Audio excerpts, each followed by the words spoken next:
lagi di Posko Manis, podcast komunikasi mahasiswa UNIS. Nah, kali ini aku akan podcast dengan seorang narasumber dan kita akan membawakan tema tentang menjadi produktif sebagai aktivis. Nah, seperti yang udah aku bilang tadi, aku nggak sendirian nih guys, aku udah bareng sama mahasiswa UNIS. Kita langsung aja nih panggil Maulida. Hai Maulida. Hai semua. Apa kabar nih Maulida? Baik kak, alhamdulillah. Oke, silakan coba perkenalkan dulu diri kamu. Siapa tahu yang nonton pengen tahu lebih dekat nih. Siapa sih Maulida itu? Baik kak. Halo teman-teman, perkenalkan saya Maulida Yuda Oktaviani. Saya dari Prodi Ilmu Komunikasi, Fakultas Ilmu Sosial dan Ilmu Politik UNIS Kendal.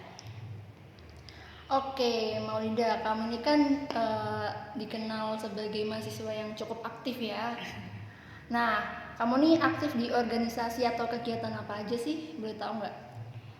Kalau di kampus sendiri saya pernah jadi anggota BEM Universitas. Dulu saya di bagian humas. Terus saya pernah jadi juga di BEM FISIP di fakultas tentunya. Terus saya juga ikut Himakom yang jurusan gitu. Tapi untuk yang di luar kampus saya juga ikut organisasi pemuda juga nih. Itu ada organisasi pemuda di desa, terus saya juga ikut ikatan remaja di masjid, di musolahnya juga ada. Dan kalau yang lebih luas lagi tuh saya ikut dari PMII ya, di Kendal tuh kan ada itu cabangnya namanya PMII Wali Joko gitu kak. Oh, banyak ya ternyata kamu kegiatannya. Organisasinya juga banyak banget nih. Nah, dari organisasi-organisasi tadi, kamu tuh biasanya menjabat sebagai apa sih? Kebanyakan sih selain karena saya dari Prodi Ilmu Komunikasi, saya juga biasanya selain humas, saya biasanya bikin konten gitu sih kak. Kalau enggak ya saya pernah menjabat jadi ketua juga. Jadi pembina untuk yang regenerasi selanjutnya juga pernah juga sih. Jadi ya random juga sih sebenarnya ya. Banyak nih berarti. Ya. Berarti udah merasakan jadi ketua, jadi anggota, jadi konten kreator juga ya. Iya. Sesuai dengan jurusan ya. Iya. Komunikasi. Iya. Nah, pengalaman pasti kan banyak banget nih. Kamu udah banyak banget ikut organisasi ini, ada itu dari universitas juga, fakultas, ada juga dari luar gitu kan. Nah, pengalamannya apa aja sih, bisa diceritain nggak? Untuk pengalaman sendiri sih sebenarnya banyak ya kak ya. Apalagi di organisasi itu kan ada suka, ada dukanya. Dan dalam organisasi itu kan masih banyak orang, individunya kan itu banyak gitu kan. Ada selain suka dukanya tuh gini. Ketika kita berorganisasi ketemu banyak orang, tentu kan kita jadi nambah temen tuh, nambah relasi juga. Terus kalau di organisasi itu misal kita punya ide, misal kayaknya kita bikin event ini sih. Nah, melalui organisasi ini menjadi wadah kita untuk menyampaikan ide-ide atau aspirasi kita dengan organisasi itu, jadi bisa terwujud gitu loh. Jadi organisasi itu sebagai wadah kita untuk mencapai harapan kita gitu loh. Misal kayak gini loh, misalnya di desa kita kayaknya kurang ini nih. Nah, melalui organisasi ini kita bisa bergerak tuh. Itu sukanya kan jadi cita-cita kita tercapai. Yang dukanya tuh kan juga banyak nih, nggak hanya sukanya aja. Dukanya misal kalau setiap ada kegiatan kita pulang paling akhir. Tentu dong, karena kan kita bikin kegiatan, panitia pasti paling akhir dong. Dan biasanya itu kan pulang malam, bahkan sampai pagi, dan bahkan tidak pulang, disuruh nginep. Itu kan nggak enaknya. Ada lagi yang nggak enaknya, kadang panitia kekurangan dana. Nah, kita kan mau nggak mau sebagai panitia juga mengeluarkan duit juga, mengeluarkan budget agar kegiatan itu berjalan lah, bisa terus berjalan gitu. Nah, terus lagi dukanya gini, karena kita sering pernah pulang malam nih, karena kegiatannya belum selesai, apalagi kan saya perempuan, kadang mendapatkan stigma yang kurang baik di masyarakat gitu loh. Cewek kok pulang malam, apalagi kan saya pernah menjabat sebagai ketua juga, sering dianggap cewek kok jadi ketua sih. Nah, itu kan kadang selain dari luar organisasi, bahkan orang organisasinya, satu organisasi itu juga menganggap kenapa sih kok dia jadi ketua padahal cewek dan dipandang sebelah mata. Itu sih kak yang bikin saya sekarang tuh agak gimana ya. Saya juga cewek sebenarnya kan punya emansipasi lah, bisa jadi ketua juga, dan itu bikin saya gimana ya, sebenarnya cukup terbatas pergerakannya, apalagi di desa yang masih menganggap laki-laki tuh lebih unggul dan cewek tuh sebaiknya di rumah aja. Itu Masih kalau patriarkinya. nah itu, jadi itu terus ada lagi yang nggak enaknya lagi, kadang sesama anggota kan ada tugasnya masing-masing. Cuman ada 1-2 anggota yang kadang itu dia sembrono gitu loh. Jadi kita mau nggak mau harus menjalankan tugasnya dia, merangkep ngerangkep tugasnya dia. Terus kadang ketika dia banyak alasan nggak bisa gini, padahal kan itu tugasnya dia.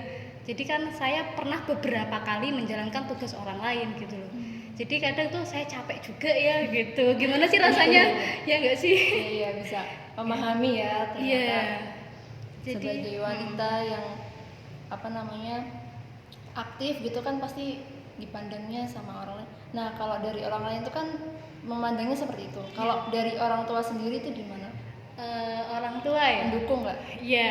Ini kalau ibu saya alhamdulillah dari dulu juga ikut organisasi juga Kak. Dulu kan di sekolahnya kalau ada organisasi ibu saya ikut. Terus juga kalau sekarang kan ibu-ibu lagi ada organisasi yang di ELO itu kan ada muslimatan. Nah ibu saya tuh aktif tuh, satu Kendal tuh kan. Kadang rapat rutinannya itu kan ada di berbagai desa dan ibu saya tuh aktif gitu loh, dari desa ini ke desa ini dan gitu. Saya juga melihatnya ibu saya sebagai panutan juga. Dari beliau saya melihat keaktifannya, dan kakak-kakak saya juga banyak ikut organisasi, jadi saya melihatnya oh ini sebagai contoh nih, kayaknya juga asik juga berorganisasi gitu.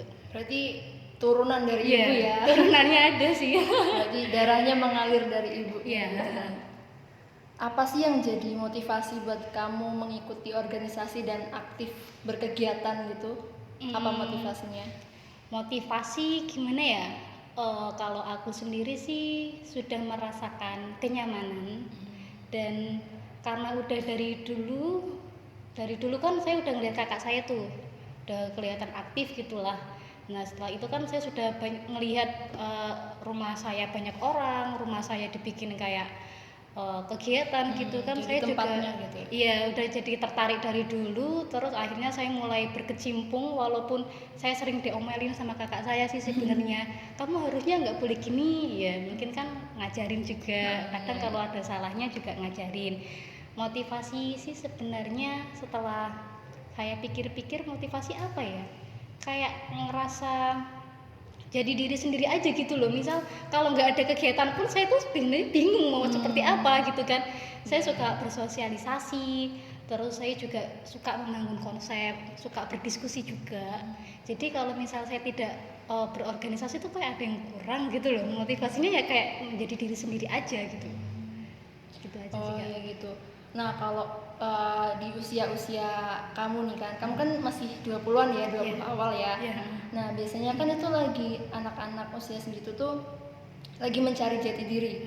Nah apakah dengan mengikuti kegiatan organisasi dan berkegiatan yang lain itu juga menjadi salah satu cara kamu mencari jati diri kamu gitu? Iya mungkin ya. Setelah saya pernah beberapa kali mendapatkan jabatan tertentu, saya juga belajar juga. Misal saya dulu pernah ditawar jadi bendahara, pernah juga mengaku jadi bendahara selama 1 tahun. Ternyata tuh ya saya menjalankan sih, cuman saya kayaknya nggak ngerasa gimana ya, hatinya kan kadang nggak serak, kayaknya saya bukan cocok di situ. Nggak cocok di situ gitu loh, kayak nggak perhitungan duit, kayak terus ngurus arus kas dan lain, walaupun saya bisa, cuman kayaknya saya nggak tertarik di situ deh. Terus kan saya ditawarin ke yang lain, misalnya kayak kamu jadi ketua gitu kan, jadi ketua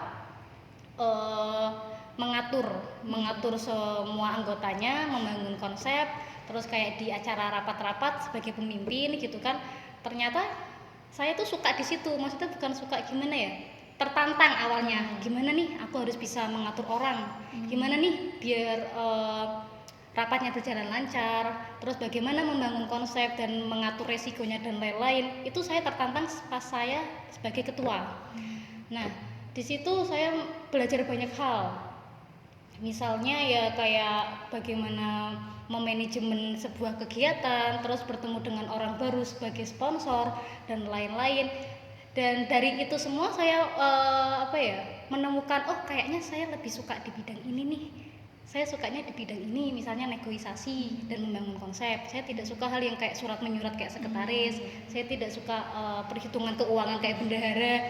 Dan itu sih dari track record organisasi yang banyak, akhirnya saya menemukan nih kayaknya saya suka hal yang bidang ini gitu loh Kak. Jadi lebih mengenali diri sendiri juga. Iya, saya karena sukanya apa. Iya gitu benar, kan. karena kan sudah mencoba itu tadi dari berbagai jabatan. Iya. Oke, berarti dari situ kamu mempelajari banyak hal ya. Iya. Banyak yang bisa diambil, banyak juga yang jadi pelajaran, Iya, ada suka, ada duka juga. Nah, dari semua pengalaman dan pelajaran dan suka duka, pokoknya semuanya yang udah kamu dapetin dari organisasi dan berkegiatan itu, ada nggak sih niat kamu untuk menginspirasi, menginfluence pemuda-pemuda lain, mahasiswa lain gitu untuk juga aktif gitu, untuk berorganisasi atau berkegiatan gitu? Ada nggak sih niat kamu untuk mengajak orang lain gitu? Iya, sebenarnya iya, karena jujur berorganisasi itu mengasihkan. Mengasihkan karena itu selain dapat menambah relasi, itu yang paling penting sih, jadi kenal. Manfaatnya juga. Iya, selain mengenal relasi juga seperti saya tadi, saat kamu mengemban wewenang, kamu kan jadi belajar hal itu. Misalnya saya tidak tahu, malah akhirnya menjadi tahu.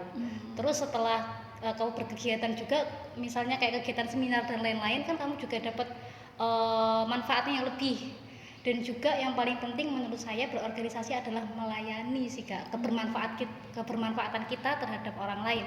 Kalau kita sebagai mahasiswa itu kan bagaimana kita nanti mengaplikasikan ilmu kita nanti di masyarakat gitu kan. Nah, itu kita pelajari dulu di organisasi, apalagi organisasi desa gitu kan. Jadi kan kita udah semakin dekat sama masyarakat. Karena yang menurut saya yang paling penting adalah kebermanfaatan diri sih. Kebermanfaatan. Iya, orang sepinter apapun kalau tidak bermanfaat juga buat apa gitu kan.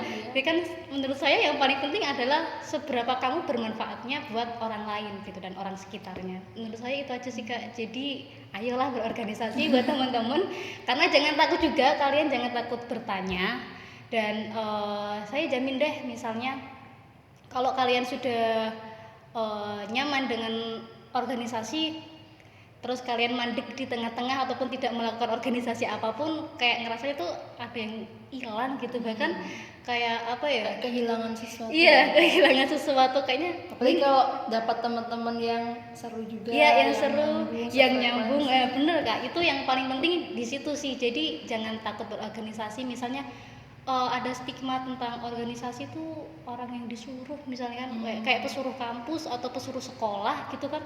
Ya nganggapnya jangan yang itu, mindsetnya jangan yang itu gitu loh. Tapi kayak aku mengabdi, aku bisa memberikan apa yang saya punya dengan misal kalau nggak bisa ilmu ya tenaga, kalau nggak bisa tenaga ya mungkin dengan duit, kan ada beberapa cara juga gitu loh. Jadi apa ya, nggak usah takut lah pokoknya kalau sama organisasi gitu loh. Nggak usah mikirin omongan orang yang katanya nanti bakal banyak kerjaan atau bahkan nanti apa ya dibebani dengan banyak hal gitu. Tapi enggak sih, kita niati belajar aja di situ.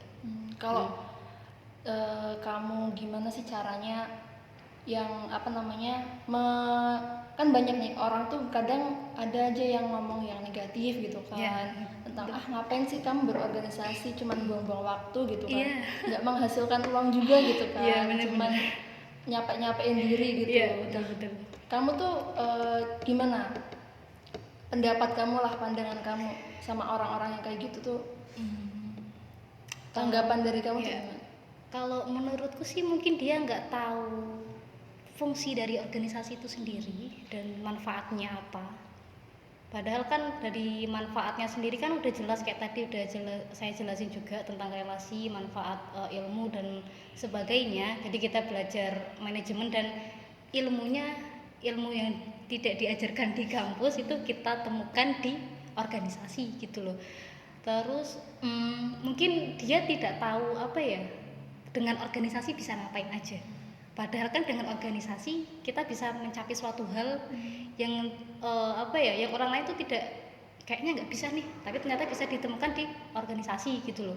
Misalnya kamu pikir dengan mau apa ya, menyampaikan aspirasi gitu kan, nggak mungkin kamu sendirian di depan DPR kan, nggak mungkin gitu kan, atau di depan kampus sendirian nggak mungkin. Nah dengan organisasi kan ada caranya dan bahkan lebih legal gitu loh Kak. Iya. Ya gitu aja sih menurut saya. Dia nggak tahu mungkin.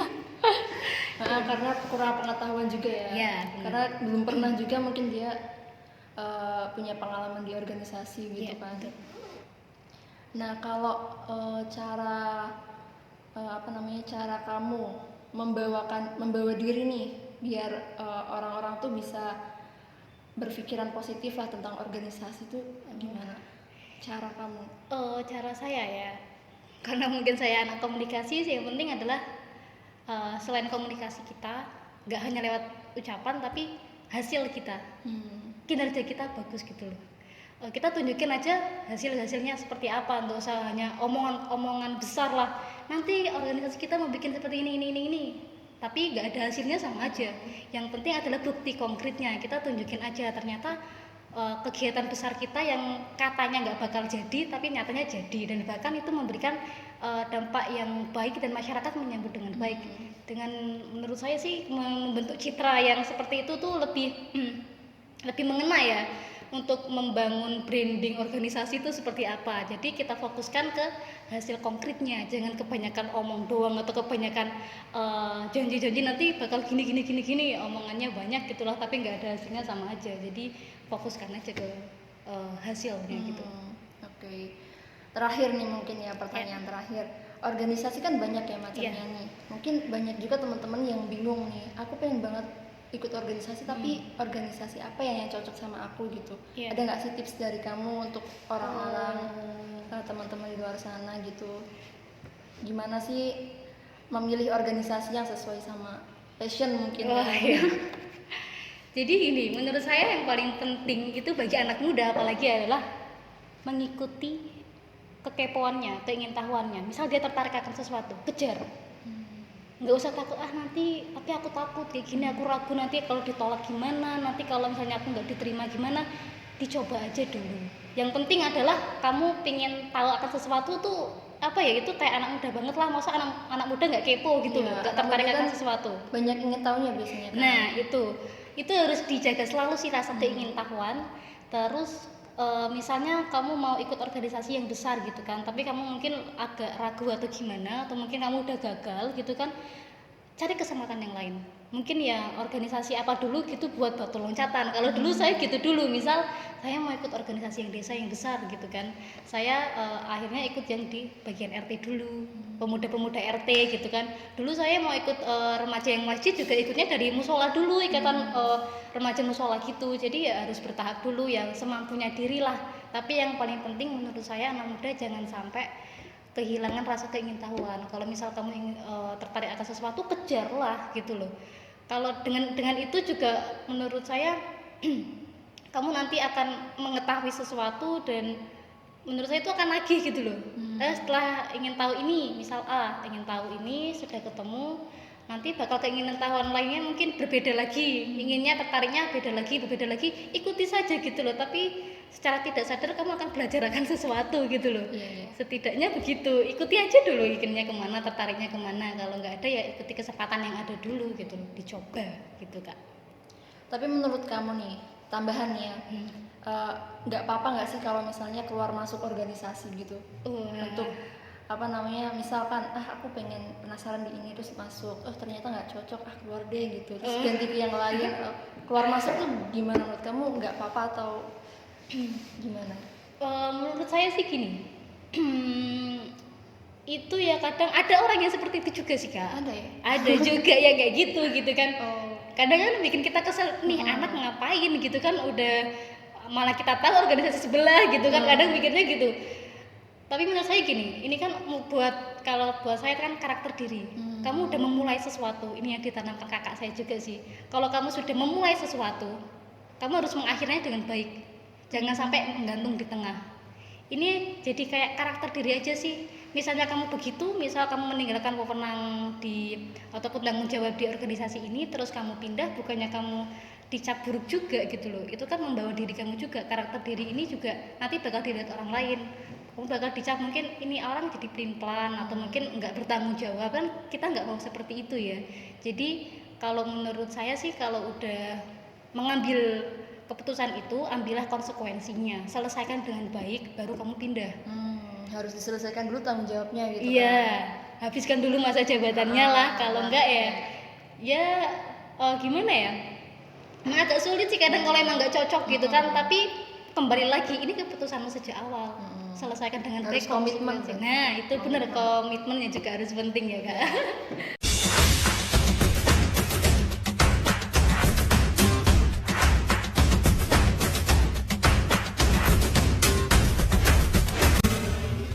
Baik. Oke, sekarang kita akan masuk ke segmen kedua nih. Jadi aku bakalan nyebutin judul-judul artikel dan kamu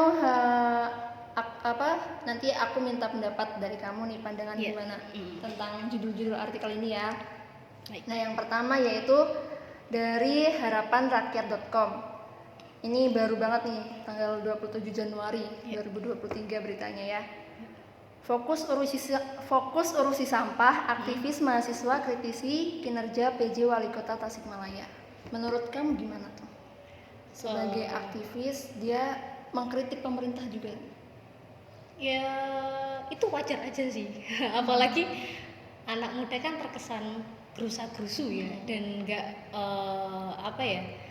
kalau untuk di Indonesia sendiri kan demokratisasi kan juga masih berjalan. Apakah kita pun mau menyuarakan apapun boleh gitu kan. Nah, ini soal menyoroti sampah di Indonesia sendiri kan juga kita ketahui masih belum tuntas juga gitu kan.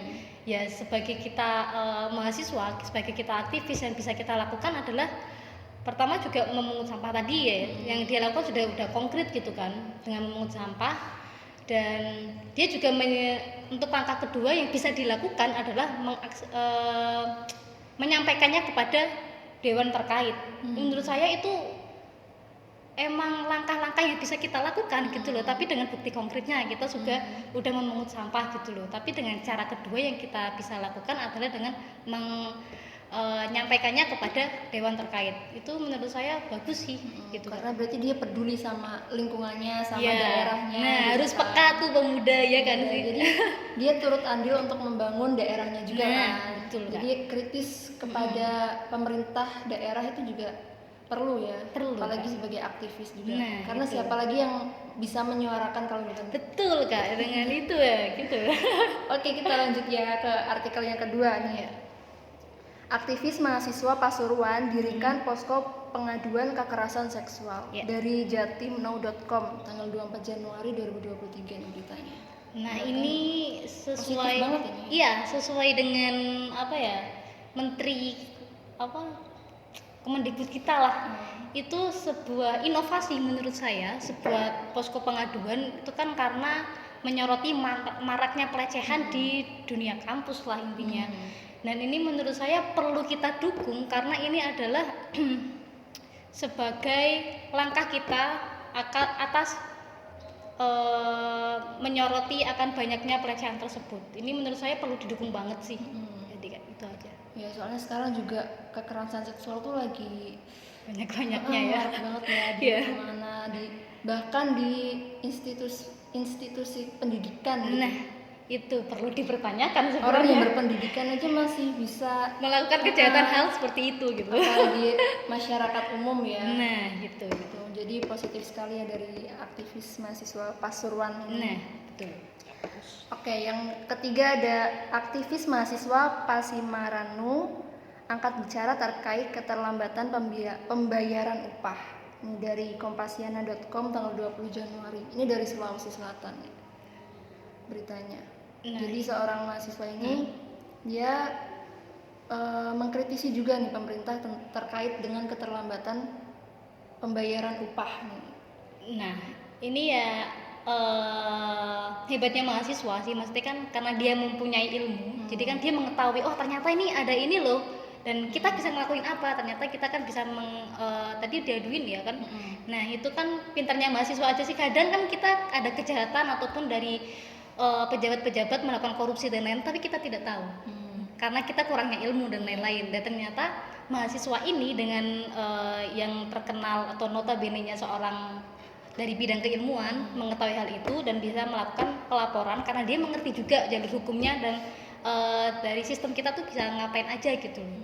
Nah itu sih menurut saya mahasiswa emang harus lebih speak up apa yang dia ketahui, dan itu harus benar juga gitu loh kan. Dia mungkin sudah melakukan cek dan rechecknya, terus kan dengan itu dia bisa melakukan langkah-langkah selanjutnya. Dan juga dia membantu pihak-pihak lain juga ya, sama kayak karyawan mungkin dari yang pembayaran upah ini, guru-guru yang mungkin dari mereka juga nggak bisa menyuarakan dan dibantu menyuarakan itu oleh mahasiswa. Iya, baik mahasiswa. Jadi bisa tersampaikan ke pihak yang lebih berwenang ya. Iya, Kak. Ini terakhir, ini dari Pak Gubernur kita ya. Ganjar ajak mahasiswa jadi aktivis. IPK tinggi bukan jaminan. Dari detik.com tanggal 19 Januari 2023. Gimana teman-teman? Benar nggak sih? Saya sih setuju sekali ya, karena sangat mendukung berarti. Iya, sangat mendukung karena terkadang saya mendapatkan skill yang tidak diajarkan oleh kampus ataupun di dunia pendidikan manapun gitu loh. Misal kayak skill kadang itu kan bertahan hidup, kita ada kegiatan di hutan ataupun kita lagi pelestarian hutan gitu kan, skill bertahan hidup gitu loh kan di tengah hutan gitu kan, itu gak diajarin di kampus ataupun di dunia pendidikan manapun.